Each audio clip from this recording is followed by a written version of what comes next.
When I think about Veterans Day, there are many things that come to mind. Probably the first image that jumps up in my mind is my grandfather sitting in his chair talking about his time in World War II. He didn't talk about it often, but when he did, it was something that really captivated my heart and my mind. Since then, I've had the opportunity to serve and meet many, many veterans from all of our nation's wars going back to World War II. But one of the strongest images in my mind when I think about Veterans Day takes me back to the middle of March in 2003. I remember so clearly, almost as if I was sitting there now, sitting in a Humvee in the middle of the night, waiting for the order to be given to head toward the border and across the border into Iraq.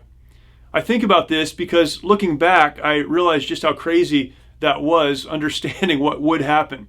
We had no idea what would happen, of course, but I think back now to the hundreds of Marines in 1st Battalion, 5th Marines that I served with, young men, 17, 18-year-old young men, who were ready to do exactly what needed to be done for the benefit of the freedoms and democracy that our country enjoys. I think back to that night, waiting for the order to be given, to press toward the border, a place that we had never been, to move into a country, again, a place that we had never been, to deal with an enemy that none of us had ever seen. And yet we did it. The question has been asked of me many times over the years, what in your life are you the most proud of? I could give a lot of answers, but certainly toward the top of the list would be my time serving with veterans of the United States military.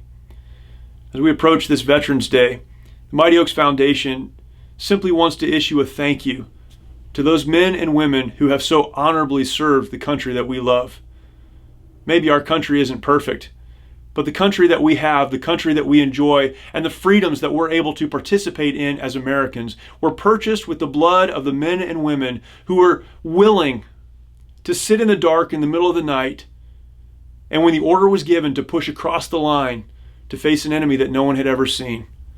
I'm thankful for those veterans, years gone by, men and women who lived and died before I was here. I'm thankful for those that served in World War II and in Korea and in Vietnam and in Desert Storm and in Iraq and Afghanistan and in many other conflicts along the way. I'm thankful for those who are willing to do the hard work that needed to be done so that we could live the lives that we live today. To all of our veterans, all I can say is thank you. I'm proud to be considered among your number.